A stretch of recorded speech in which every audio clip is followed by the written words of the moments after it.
Jadi pesanan dari HSM itu nanti ditandatangani juga oleh teman-teman dari toko obat. Karena kenapa?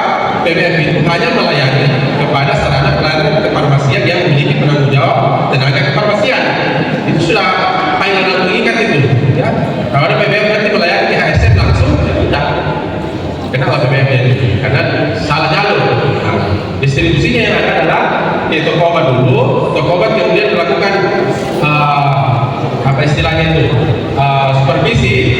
Nah, nanti pengantarannya bisa langsung dari PBF langsung kepada HSM-nya, ya, PBF HSM-nya, tapi administrasinya tetap harus lewat toko obatnya.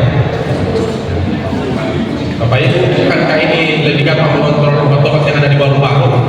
Ya, kalau kita lihat, saya sampaikan tadi, kita lihat peluangnya, pengawasannya ataupun tantangannya seperti apa.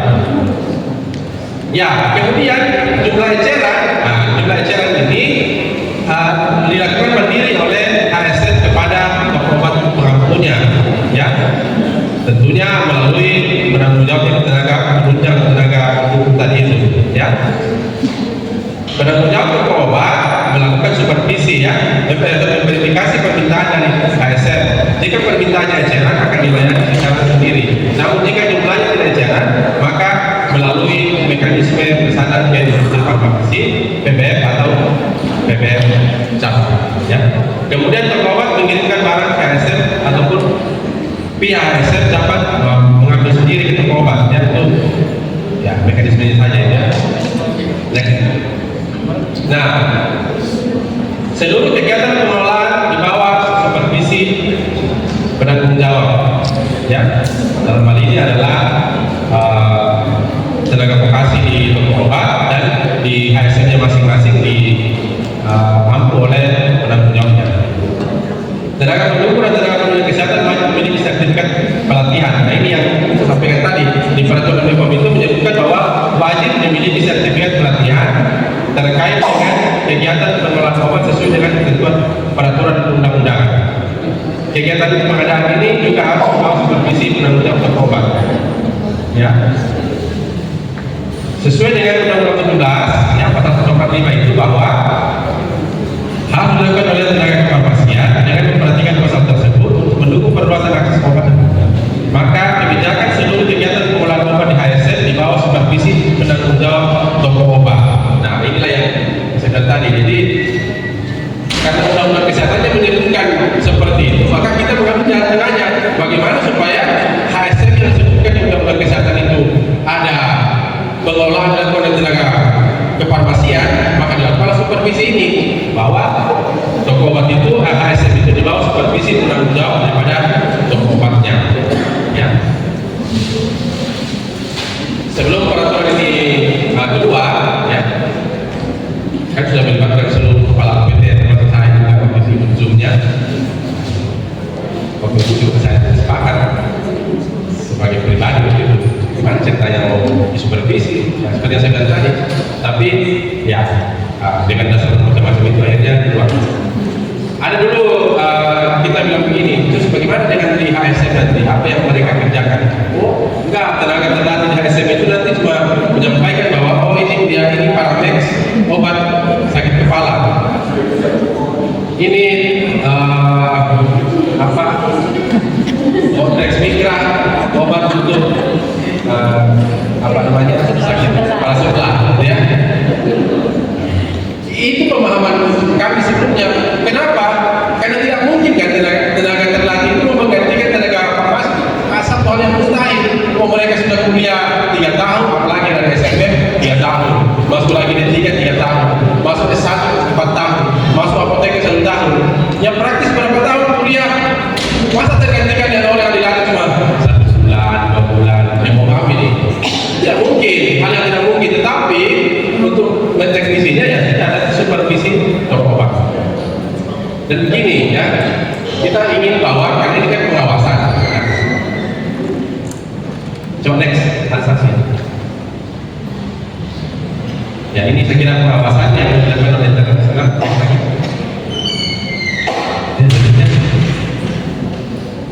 Nah, larangan dalam pengadaan obat di HSM melakukan pengadaan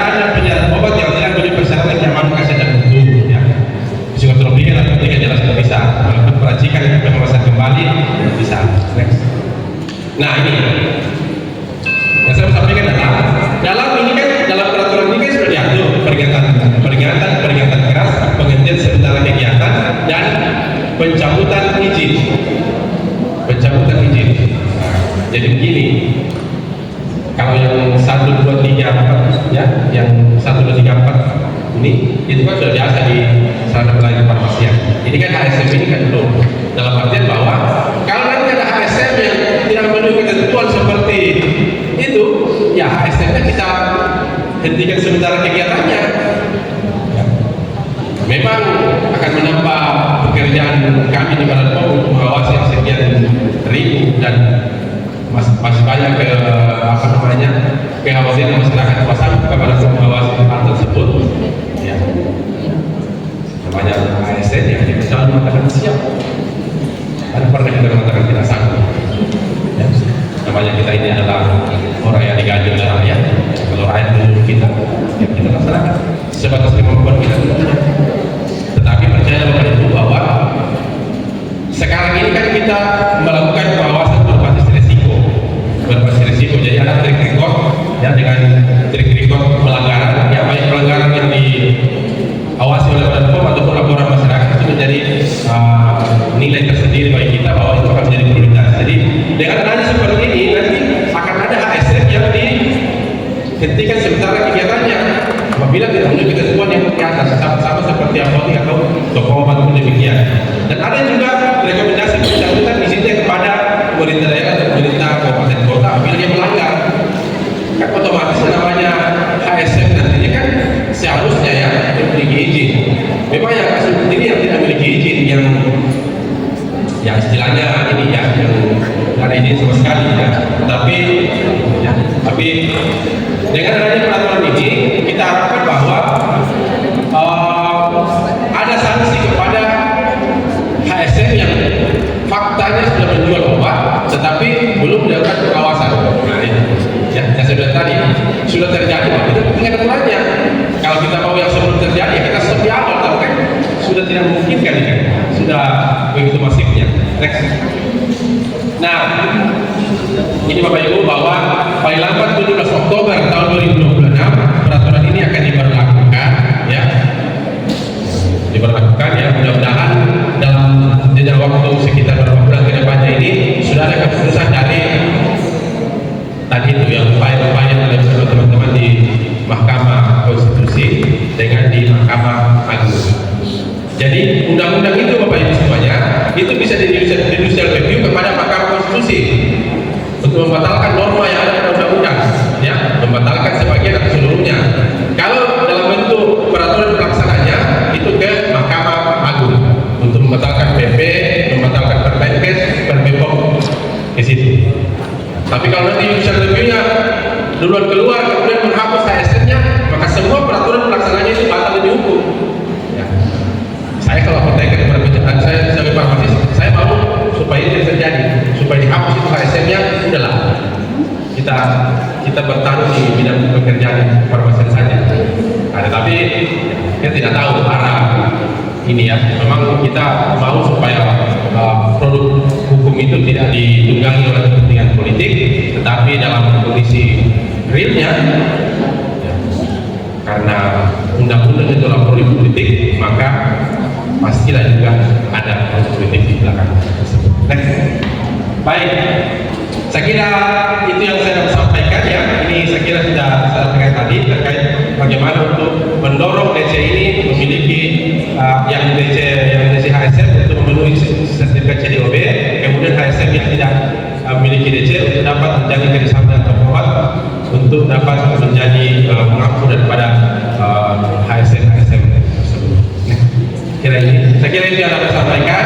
Mari kita berdiskusi ya, masukan dari Bapak Ibu semuanya sebagai tenaga kefarmasian ingin supaya hal tersebut bisa kita laksanakan dengan baik, dan kami ya, saya dari pemerintah ya, tentunya sangat terbuka masukan dari Bapak Ibu semuanya supaya kita sama-sama menjaga mutu, keamanan dan khasiat obat di masyarakat ya, termasuk ketersediaannya. Demikian, wassalamualaikum warahmatullahi wabarakatuh.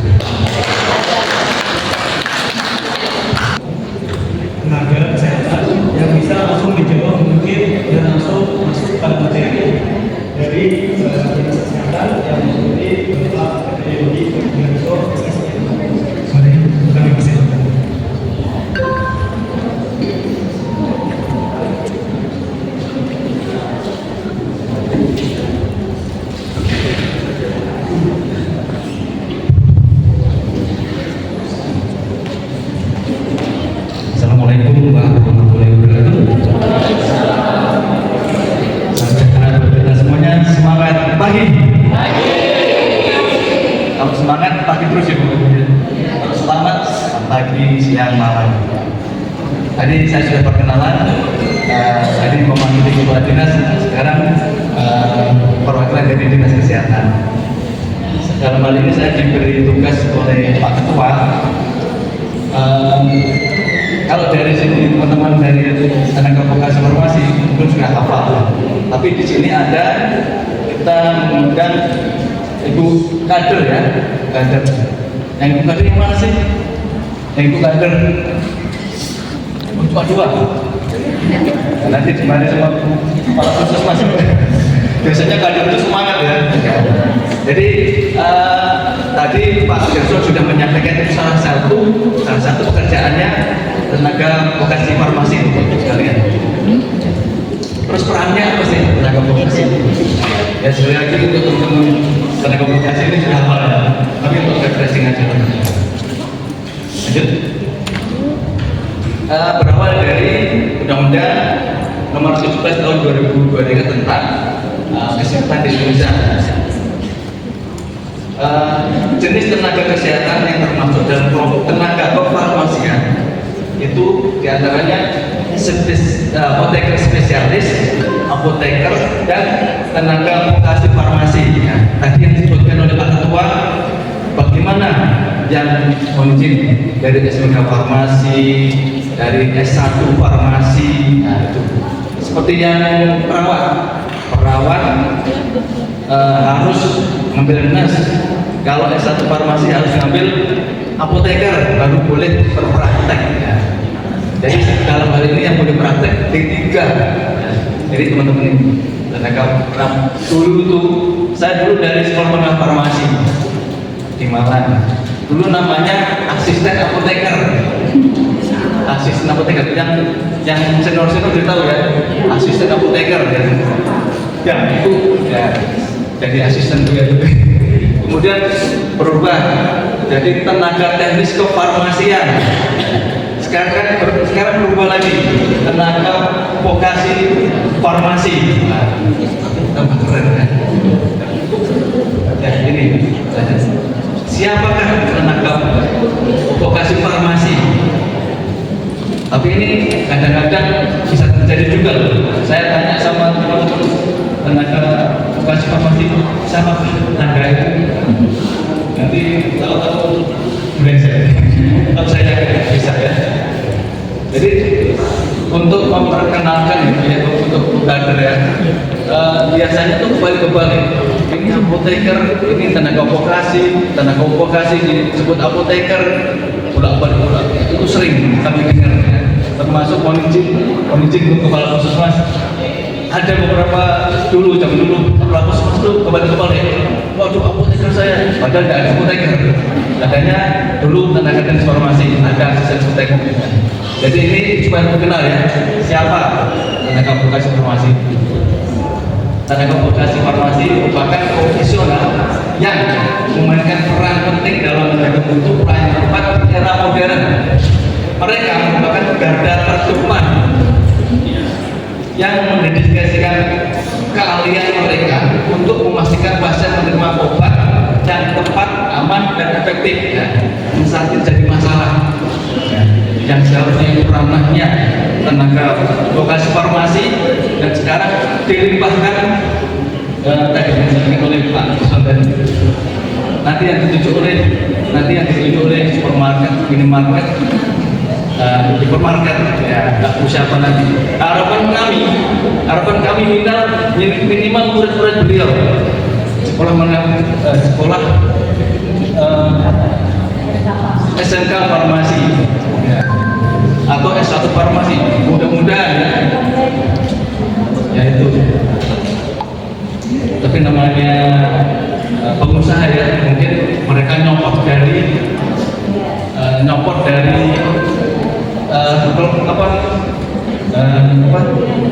yang sudah ada, tadi dilatih.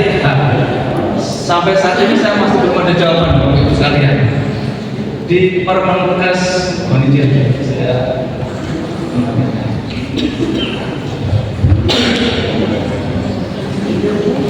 ya, di keputusan Menteri Kesehatan nomor 972 tahun 2025, di situ disebutkan nanti ada pelatihan bagi tenaga yang ditunjuk oleh supermarket, hipermarket, dan minimarket tadi. Jadi mereka menunjuk, ya. Mereka menunjuk siapa untuk dikirim ke dinas kesehatan untuk dilatih. Padahal kami terus terang, kita terus terang di dinas kesehatan pun belum siap, ya, melatih itu tadi. Mungkin bukader nanti juga bisa. Ini positifnya, bukader bisa juga nanti dilatih, kemudian punya ilmu kefarmasian, kemudian ditugaskan di minimarket, bisa juga. Ya. Jadi gitu. Sampai sekarang saya minta juknisnya belum dijawab sama sekali. Bagaimana sih juknisnya pelatihan tenaga farmasi di supermarket, minimarket, hipermarket? Sudah, kita tunggu saja. Sampai teman-teman yang pusat lagi berjuang.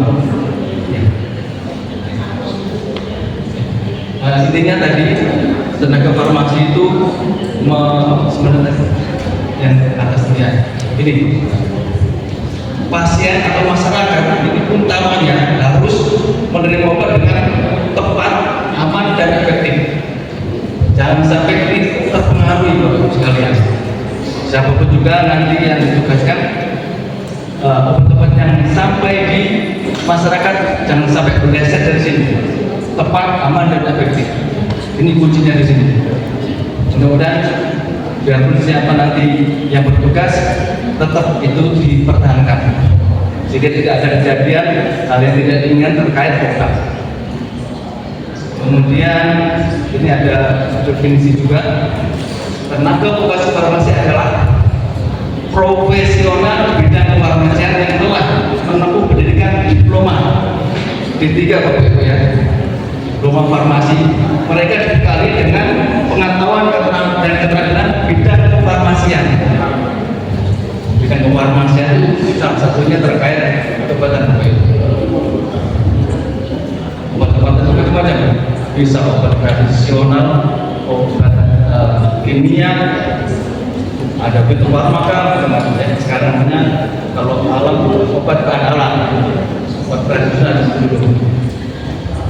Mereka teman-teman sudah paham, termasuk tenaga teman-teman dari SMK Farmasi diajari meracik juga ya, diajari meracik, menyiapkan obat, memastikan kualitas dan keamanan obat, kemudian diajari juga memberikan edukasi dan informasi tentang obat, jadi dapat dan mampu memberi informasi kepada masyarakat terkait obat yang diterima oleh masyarakat. Membantu rekan-rekan apoteker, ya, apoteker biasanya di apotek, di rumah sakit, di klinik, di pedagang besar farmasi, di pabrik farmasi, pabrik obat-bahan alam, itu tidak lepas biasanya ada apoteker, ada tenaga vokasi farmasi. Kontribusi dan manfaat tenaga vokasi farmasi ini luar biasa ya, tenaga vokasi farmasi. Jadi dengan adanya beliau-beliau ini adalah untuk meningkatkan untuk pelayanan obat, kemudian meningkatkan keselamatan pasien, kemudian meningkatkan efisiensi operasional semuanya. Operasional terkait obat itu dari penerimaan, perencanaan, penerimaan, pelayanan, pendistribusian, sampai obat itu masa expirednya habis, tetap di situ berperan di situ. Apoteker dan tenaga vokasi farmasi berperan. Jadi obat itu dari awal sampai akhir diperhatikan. Kemudian memperkuat sistem kesehatan sangat penting sekali kurang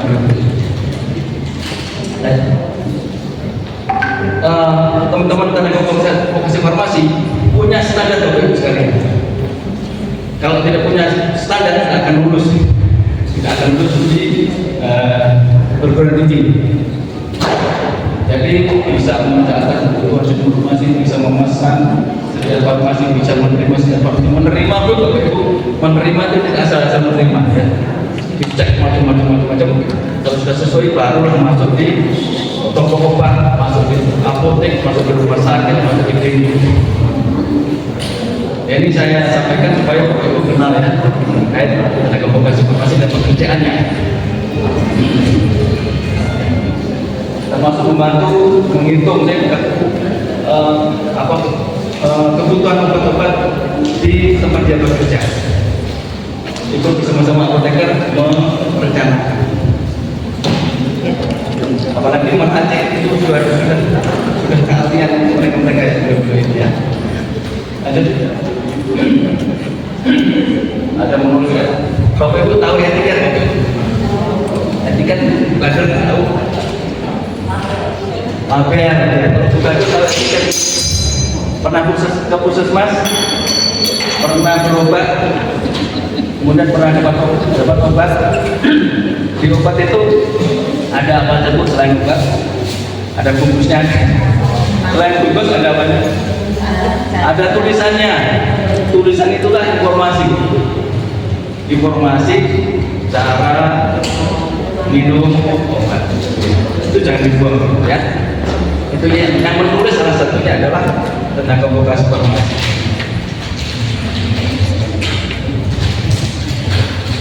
Memberikan pelayanan bebas, terbatas dan berbekalan kesehatan. Jadi perannya tenaga vokasi di toko obat. Jadi tadi satu toko obat bisa melayani 5 ya, 5 supermarket, minimarket. Itu yang bertanggung jawab adalah tenaga vokasi farmasi terkait obat bebas dan terbatas, obat termasuk obat prednisone ya. Bapak Ibu, ini khusus tenaga bukader, tahukah macam-macam golongan obat? Nah, ada obat bebas,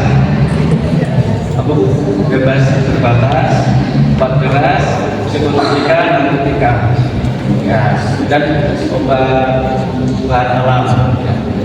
Cari informasi di mana? Boleh cari informasi di puskesmas, boleh cari informasi di toko obat. Ada di toko obat ketemu teman-teman tenaga vokasi. Boleh di klinik juga bisa ya.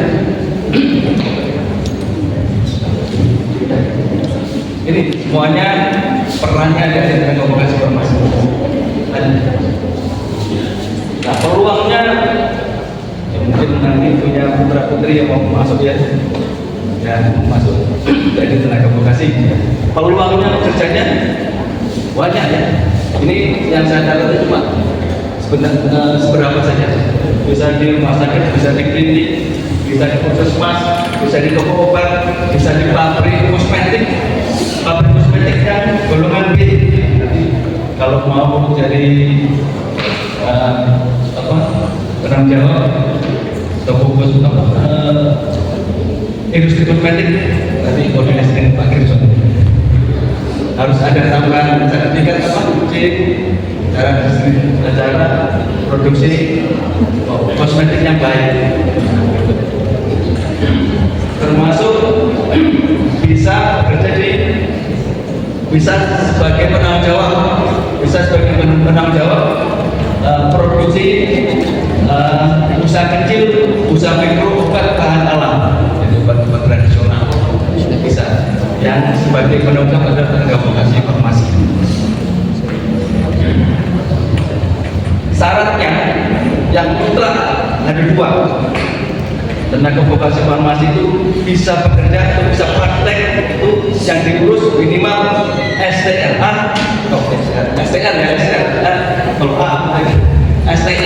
tenaga vokasi farmasi dan SIP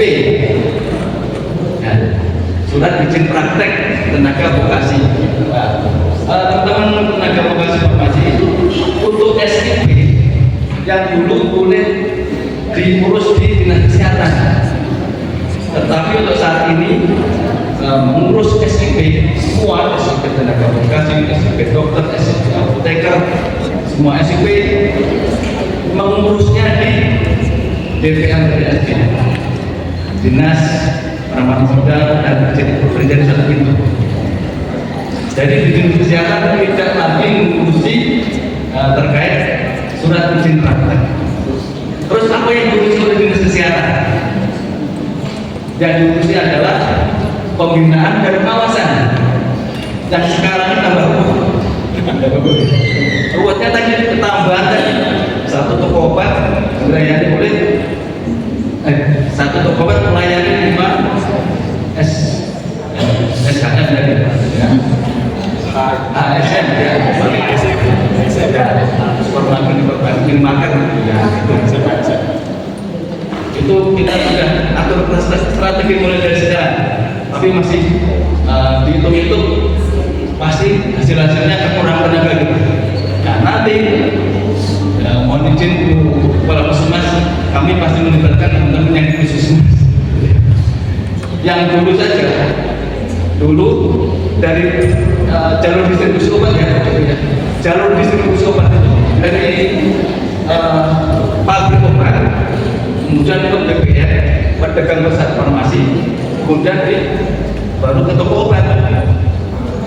Nah, toko obat hanya boleh melayani customer saja, pasien.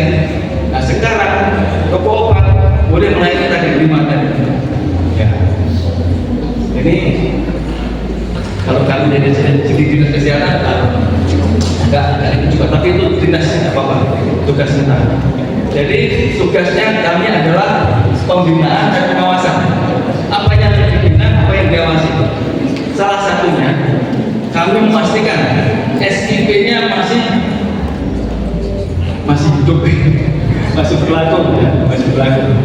Dan mudah-mudahan teman-teman farmasi hidup semua ya SIP-nya. Kalau STRA pasti seumur hidup. Sekarang ya, Ibu sudah seumur hidup ya. STR-nya sudah seumur hidup ya. STR.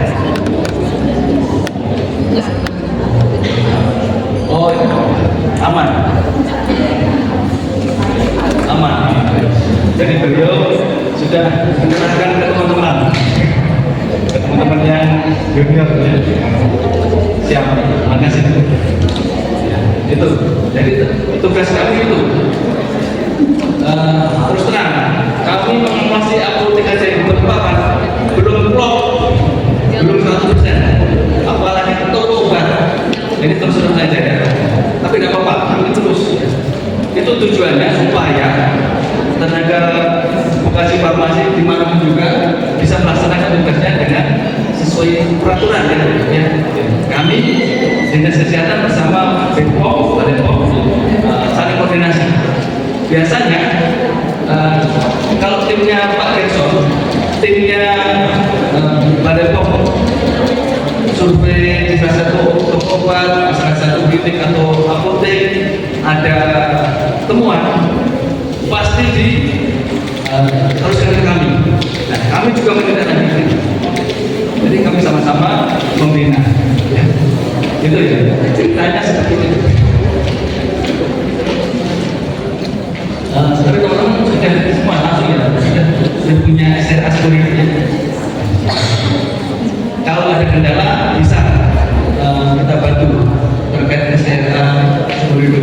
Itu mungkin karena nama di KTP sesuai, ada kelurahan itu bisa mengurangi. Jadi SRA muncul bisa turun. Lanjut. Ini referensi yang saya ambil ya, bagus sekali.